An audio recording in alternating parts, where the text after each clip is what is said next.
ప్రతిపక్ష నాయకుడు చంద్రబాబు నాయుడు గవర్నర్ గారికి ఒక లేఖ రాశారు.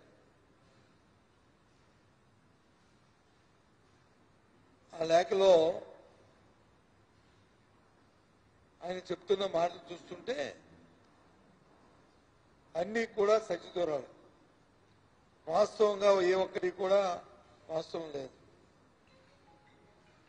అందులో ఒక్క మాటని ముందు చెప్పి ఆయన చెప్పిన మాటలు ఒకటిగా దాని తాలూకా వాస్తవ విషయాలు ఏంటో కూడా రాష్ట్ర ప్రధానికానికి తెలియాలనే ఉద్దేశంతోనే ఇవాళ మీ ముందుకు వచ్చాం.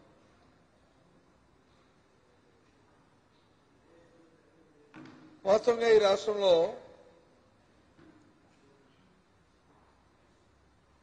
గౌరవ జగన్మోహన్ రెడ్డి గారు ముఖ్యమంత్రిగా ప్రమాణ స్వీకారం చేసిన తర్వాత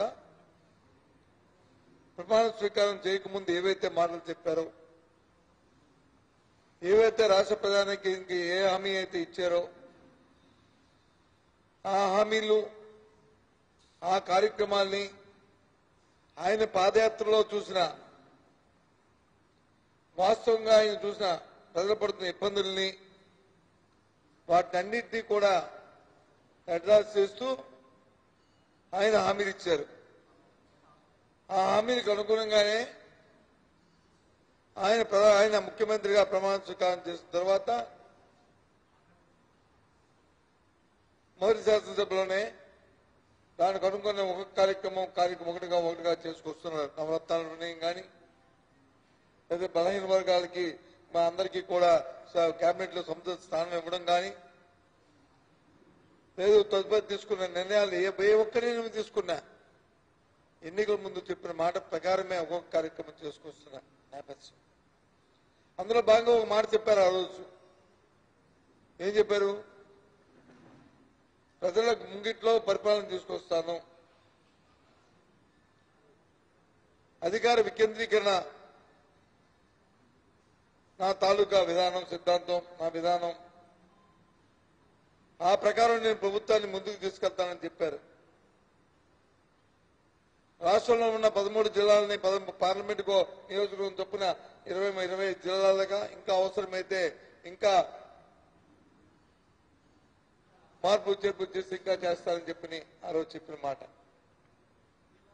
దాంతోపాటు గ్రామ స్థాయిలోనూ పట్టణ స్థాయిలోనూ వార్డు సచివాలయాలు, వార్డు వ్యవస్థను తీసుకొచ్చి ప్రజలకు పరిపాలన అందుబాటులో తీసుకొస్తానని చెప్పిన మాట.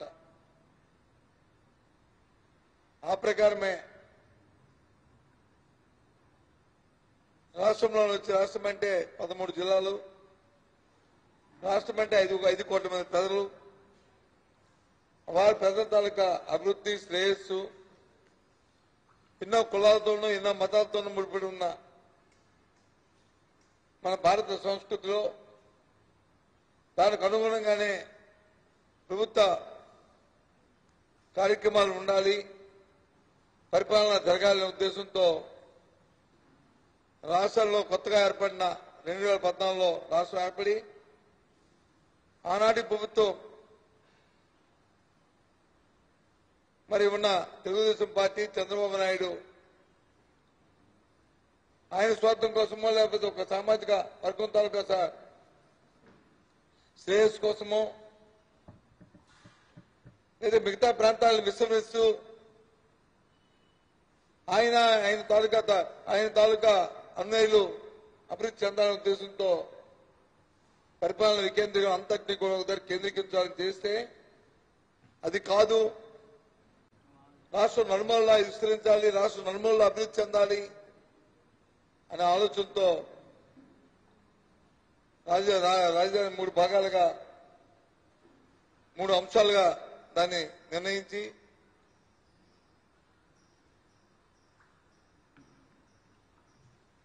దాని పరిపాలన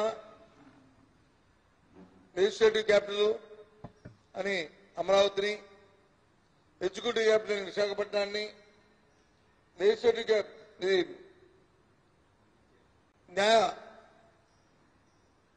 కర్నూలుని, వాటిని 3 భాగాలుగా చేసిన నేపథ్యం మన అందరికీ తెలుసు. ఆ నేపథ్యంలో ఆయన ఒక మాట చెప్పారు శాసనసభలో.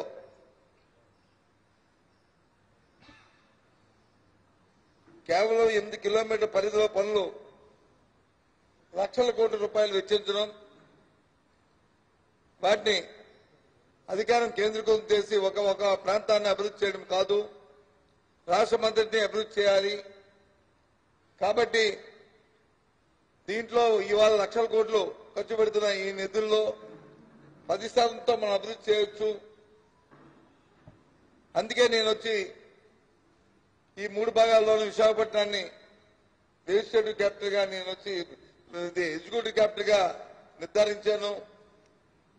ఇక్కడి నుంచి ఇవాళ మనం ఎక్కడి నుంచి అయితే శాసనసభ జరుపుకుంటున్నామో, నిర్ణయాలు చేస్తామో, ఆ నిర్ణయాల ప్రకారమే ఆ నిర్ణయంలో చేస్తున్న ఈ ప్రాంతాన్ని లెజిస్లేటివ్ క్యాపిటల్ గా చేస్తున్నాను.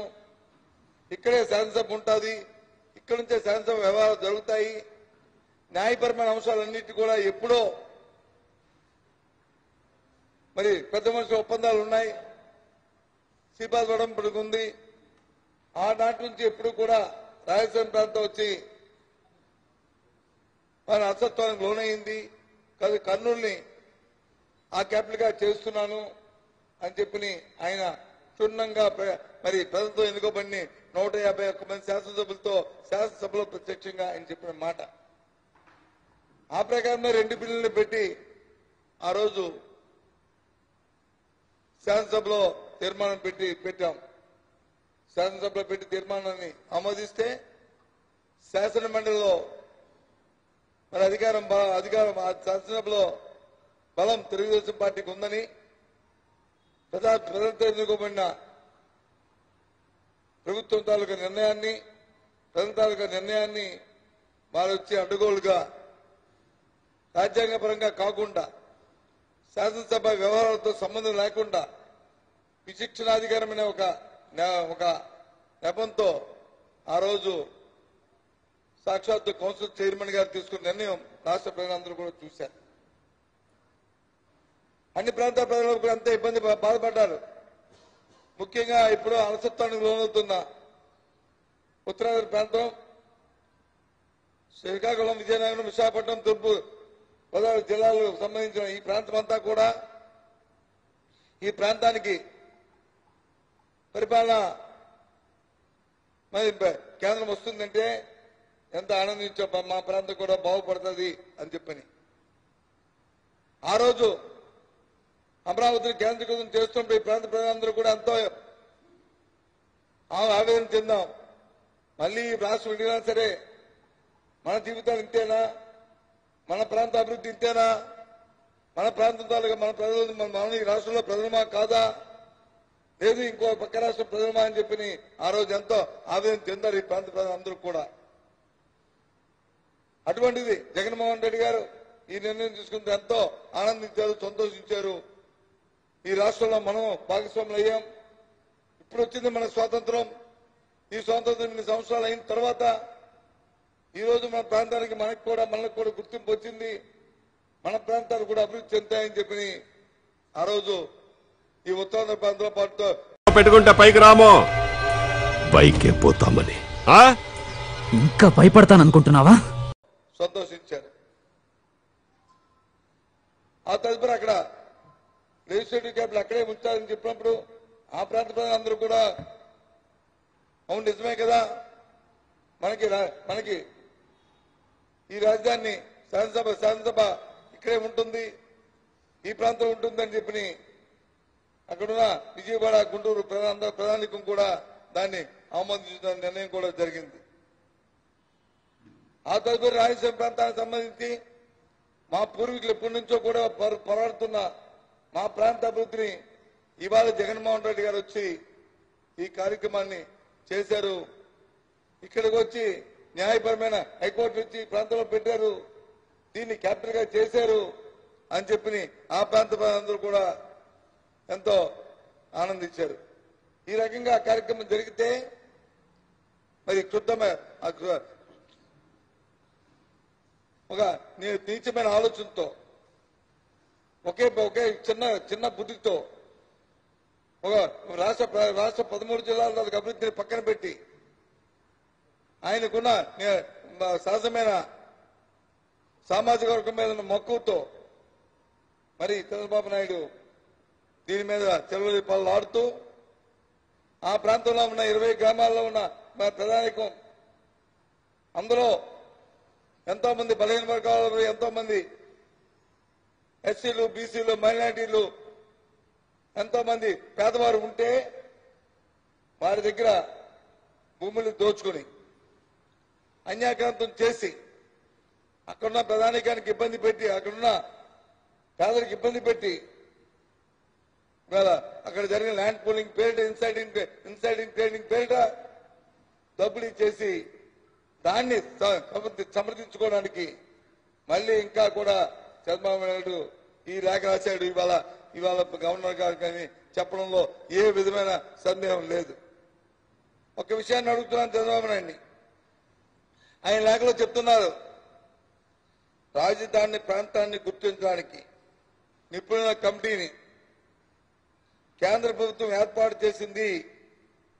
కమిటీ సిఫార్సుల ప్రకారం విజయవాడ, గుంటూరు మధ్య ప్రాంతాన్ని కొత్త రాజధాని నగరాన్ని ఎంపిక చేయబడింది అని చెప్పి చంద్రబాబు ఎంత పచ్చి అబద్ధం చెప్తున్నాడో ఆలోచించమని మళ్ళీ ఒకసారి ఈ రాష్ట్ర ప్రజలకు తెలిసిన విషయమే.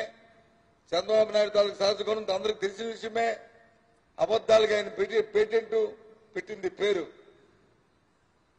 గ్లోబల్ ప్రచారం చేయడంలో చంద్రబాబు నాయుడు తిట్ట ఇంకెవరు లేరు. ఆయన కానీ ఆయనతో పాటు ఒత్తాసు పలుకుతున్న ఆయన తాలూకా ప్రధాన అనుచరులు, ప్రధాన స్నేహితులు ఉన్న మీడియా కానీ, పచ్చ మీడియా కానీ అయినప్పటికీ కూడా ప్రజలందరూ ఒకసారి మళ్ళీ ఒకసారి ఆలోచించేమని కోరుతున్నాను. ఆ రోజు శివరామకృష్ణ కమిటీని కేంద్రం నియమించింది. శివరామకృష్ణ కమిటీ ఏం చెప్పింది ఒకసారి ఆలోచన చేస్తే, రాష్ట్ర రాజధాని వికేంద్రీకరించాలి. ప్రధానంగా చెప్పిన అంశం రాష్ట్ర రాజధానిని వికేంద్రీకరించాలి. ఇది వాస్తవం కాదా అని అడుగుతున్నాను చంద్రబాబు నాయుడు గారిని కానీ, తెలుగుదేశం నాయకులను కానీ అడుగుతున్నాను. అందులో ఇంకో అంశం చెప్పింది, విజయవాడ గుంటూరు మధ్య రాజధాని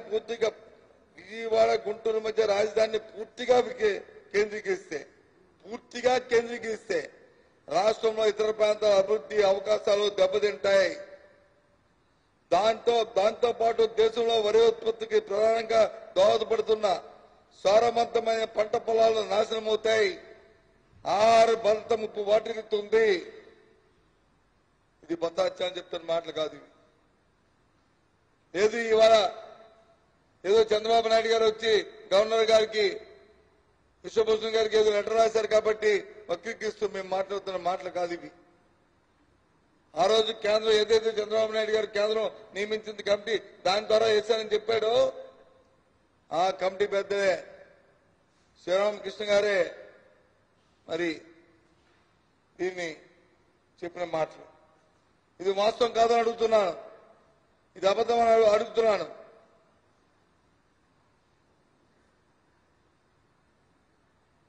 ఎవరు గుర్తించారు చంద్రబాబు నాయుడు గారు? నువ్వు చెప్పావే ఏది గుర్తించింది కమిటీని. ఎవరంటే ఆ తరువాత నువ్వు వేసిన కమిటీ. ఆ రోజు నాలాగే ఇప్పుడు ఏదైతే అర్బన్ డెవలప్మెంట్ మినిస్టర్ నేను పోర్ట్ఫోలియోని మరి జగన్మోహన్ రెడ్డి గారు నన్ను పర్యవేక్షించమన్నారో, నేను పర్యవేక్షిస్తూ చూస్తున్నాను. అలాగే నన్ను ఎలాగైతే నియమించారో అలాగే మీరు నీ చేతిలో నియమించబడిన ఒక మంత్రి, నీ చేతిలో నియమించబడిన ఒక మంత్రి. ఎందుకు చెప్తానంటే మంత్రి అనేవాడు ఎమ్మెల్యే వచ్చి ప్రజలు నన్ను ఎన్నుకుంటారు, కానీ మంత్రి మాత్రం ముఖ్యమంత్రి తాలూకా ఆలోచనతోనే, ఆయన అభిప్రాయంతోనే ఆయన సంతకం పెట్టి వీరు నా మంత్రివర్గంలో మంత్రి అంటేనే గవర్నర్ గారు మమ్మల్ని నియమిస్తారు. ఆయన తాలూకా సలహా సూచన మేరకే గవర్నర్ గారు నియమిస్తారు మమ్మల్ని. కాబట్టి ఆయనతో నియమించబడిన ఈ సలహా ప్రకారం నియమించబడిన నారాయణ నేతృత్వంలో మీరు కమిటీని వేసి ఆ నారాయణ కమిటీతో కేంద్రం వేసిన కమిటీ శివరామకృష్ణ కమిటీ తాలూకు ఆలోచనలు కానీ అభిప్రాయాలు కానీ విషయాలు కానీ రాష్ట్ర ప్రజల తాలూకా మనోభావాలు కానీ రాష్ట్ర ప్రజల తాలూకా అభిప్రాయాలు కానీ అన్నిటినీ పక్కన పెట్టి సుమారు లక్షల కోట్ల రూపాయలు ఈ రాష్ట్ర ఖజానాలో రాష్ట్ర ఆర్థిక పరిస్థితులు బాగులేనప్పటికీ కూడా ప్రణాళికలు రూపొందించి ఆ రోజు వచ్చి దాన్ని పెట్టడానికి చూసావు. ఎంత ఇబ్బందికరమైన పరిస్థితి అండి. ఇవాళ నేను చూశాను, కొత్తగా మంత్రి అయిన తర్వాత చూశాను, అడిగేది చూశాను. నేను ఎన్నోసార్లు చెప్పాను, ఇదే వేదిక మీద చెప్పాను. పునాది వేస్తే 140, 150 అడుగులు పునాదులు వేసుకోవాల్సిన పరిస్థితులు ఆ రోజు పరిస్థితులు మళ్ళీ చెప్తున్నాను. ఈరోజు ముఖ్యమంత్రి గారు చెప్పారు శాసనసభలో, ఏదైతే 1,09,000 కోట్ల ప్రణాళికతో వచ్చి రాజధాని అక్కడ వచ్చి మీరు మరి ప్రతిపాదించారో అది 4-5 సంవత్సరాలు వెళ్ళినప్పటికీ, 10 సంవత్సరాలు 15 సంవత్సరాలు వెళ్ళినప్పటికీ అది 5 లక్షల కోట్లకు వెళ్తుంది. అంత ఆర్థిక స్తోమత మన రాష్ట్రానికి లేదు, అంత ఆర్థిక పరిస్థితులు మన రాష్ట్రానికి లేవు, అన్ని వనరులు మనం సమకూర్చలేమని చెప్పారు. చెప్పి ఇవాళ ఈ నిర్ణయాన్ని కేంద్రీకరణ నిర్ణయాన్ని తీసుకున్నారు. ఇక్కడ ఎగ్జిక్యూటివ్ క్యాపిటల్ గా, లెజిస్లేటివ్ క్యాపిటల్ గా, జ్యుడిషియల్ క్యాపిటల్ గా 3 కేంద్రాలను కూడా మరి చేశారు. ఈ రకంగా మళ్ళీ ఇంకో మాట చెప్తాడు ఆయన, కేంద్ర ప్రభుత్వం 2,500 కోట్ల రూపాయల నిధులు సమకూర్చింది. ఆయన ముఖ్యమంత్రి చేశాడు, ఆయన ఇన్ఫర్మేషన్ అంతా ఉంటుంది. దాంట్లో 10,000 కోట్ల రూపాయలు వచ్చి ఏం చేశామంటున్నారు. నేను మాట్లాడుతుంది వచ్చి కొత్త విచారణ పార్టీ కార్యకర్తలు కాదు, పార్టీ కార్యకర్తతో నేను ఉన్నప్పుడు నేను పార్టీ కార్యకర్తనైనా ఈ రోజు మాట్లాడుతున్నా, అధికారపూర్వకంగా మాట్లాడుతున్నాను. ఈ శాఖను పర్యవేక్షిస్తున్న మంత్రిగా నేను చెప్తున్నాను. ఇంతకుముందు శాసనసభలో చెప్పాను, మళ్ళీ చంద్రబాబు నాయుడికి తెలియాలని, తెలుగుదేశం పార్టీ ఆ నాయకులకు తెలియాలనే ఉద్దేశంతో మళ్ళీ మీ ముందుకు వచ్చి మళ్ళీ చెప్తున్నాను. కేంద్ర ప్రభుత్వం రాష్ట్రానికి సంబంధించి మరి ఇచ్చింది 1,500 కోట్ల రూపాయలు. 1,500 కోట్ల రూపాయలు government of India AP reaction act ప్రకారం ఇచ్చింది 1,500 కోట్లు మాత్రం. నువ్వు ఖర్చు 10,000 కోట్లు పెట్టాను, రాష్ట్ర ప్రభుత్వం ఖజానా నుంచి పెట్టాను కాదు. నువ్వు ఇది ఖర్చు పెట్టింది 7,635 కోట్లు మాత్రమే. 7,635 కోట్లు మాత్రమే. ఆ 7,635 కోట్లలోనూ చూస్తే పనుల కోసం ఖర్చు పెట్టింది. అంటే వాస్తవంగా అక్కడ వేస్తున్న రోడ్లకు కానీ, అక్కడ వేస్తున్న కనిపిస్తున్న అరకొరగా కనిపిస్తున్న బిల్డింగ్లకు కానీ, అరకొరకు కనిపిస్తున్న వాటికి కానీ, దాంట్లో దోపిడీ కానీ అన్ని కలుపుకుంటే ప్రైజ్ ఎక్స్ట్రాతోనూ నీ దాహంతోనూ అంతా చూస్తే 5,674 కోట్లు మాత్రమే పనుల మీద ఖర్చు చేశారు. 5,674 కోట్లు మాత్రమే.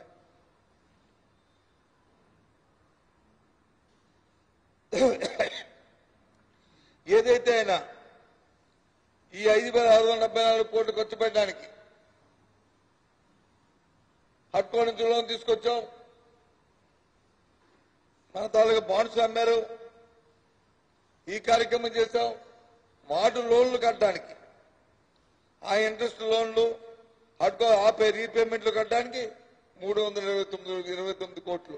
ఏది ఈ 5,674 కోట్లు ఖర్చు పెట్టడానికి ప్రభుత్వ ఖజానా నుంచి కాదు, మన బడ్జెట్ నుంచి పెట్టలే, బయట నుంచి అప్పులు తీసుకొచ్చి పెట్టారు. ఇది ఆ అప్పుల తాలూకు ఈఎంఐ వడ్డీలు కలిపి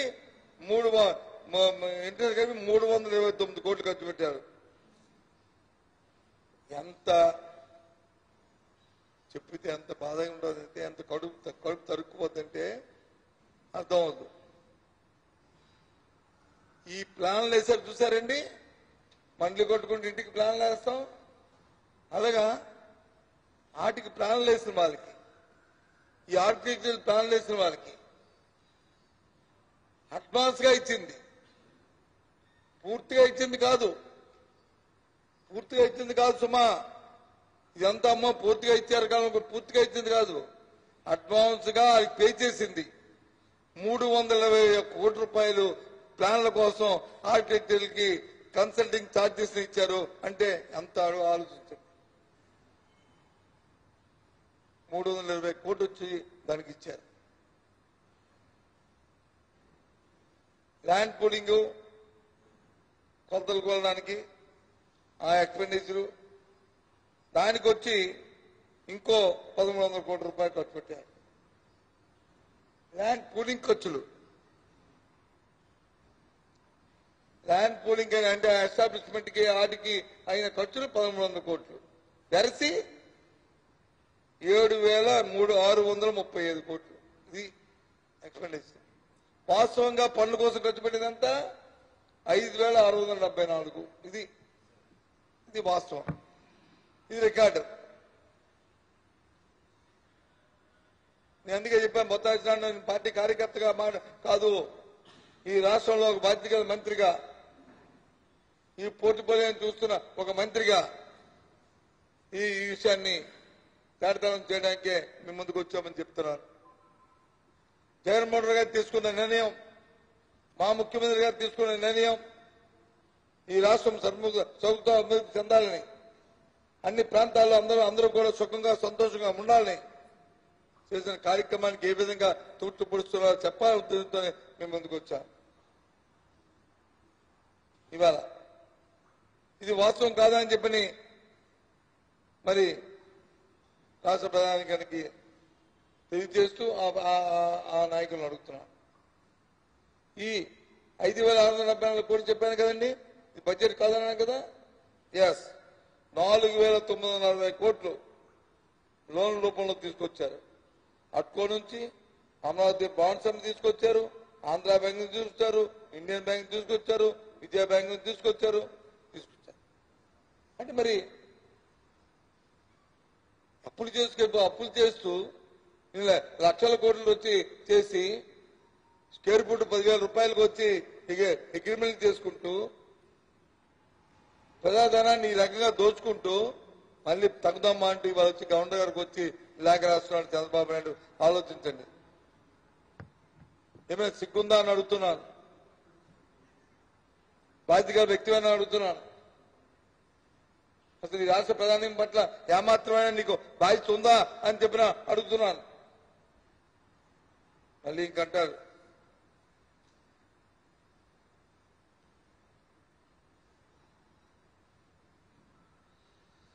రెండు బిల్లులు తీసుకొచ్చారు వీళ్ళు, శాసనమండలి బిల్లులు తిరస్కరించలేదు. 2 బిల్లులు కౌన్సిల్ యొక్క సెలెక్ట్ కమిటీ సూచించింది. బిల్లులను కౌన్సిల్లో రెండవసారి ప్రవేశపెట్టి సెలెక్ట్ కమిటీ వద్ద పెండింగ్ లో ఉన్నందున శాసనమండలి రెండవసారి బిల్లులను పరిగణించలేదు అంటుంటారు. 2 సార్లు ఈ బిల్లులు జరిగినప్పుడు నేనే ప్రవేశపెట్టాను. ఒక బిల్లు నేను ప్రవేశపెట్టాను, సిఆర్డే బిల్లు, మరి వికేంద్రీకరణ రాజధాని 3 రాజధాని బిల్లుని మరి ప్రెసిడెంట్ అపాయింట్మెంట్ ప్రవేశపెట్టారు. ముఖ్యమంత్రి గారు దాన్ని ఇనిషియేట్ చేశారు. 2 సార్లు ఉన్నాను శాసనసభలో, 2 సార్లు బిల్లు వచ్చి ఆమోదించాం. మాట బిల్లు పెట్టి ఆమోదించి శాసనమండలి పంపించాం. వాళ్ళ శాసనమండలిలో ఏం జరిగిందో అందరూ కూడా చూశారు. శాసనమండలికి కానీ, శాసనసభకు కానీ, పార్లమెంట్ కానీ, రాజ్యసభకు కానీ, లోక్సభకు కానీ నిబంధనలు ఉంటాయి. రూల్స్ బుక్ ఉంటుంది. ఆ నిబంధనలకు అనుగుణంగానే కార్యక్రమాలు చేయాలి. చైర్మన్ అనే వారికి విచక్షణ అధికారం ఉంటుంది, ఉండదని నేను అన్నాను. కానీ ఆ విచక్షణ అధికారాన్ని రాష్ట్ర ప్రయోజనాలకి, రాష్ట్ర ప్రజలకి, ఆ ప్రజలతో ఎన్నుకోబడిన ప్రభుత్వాలని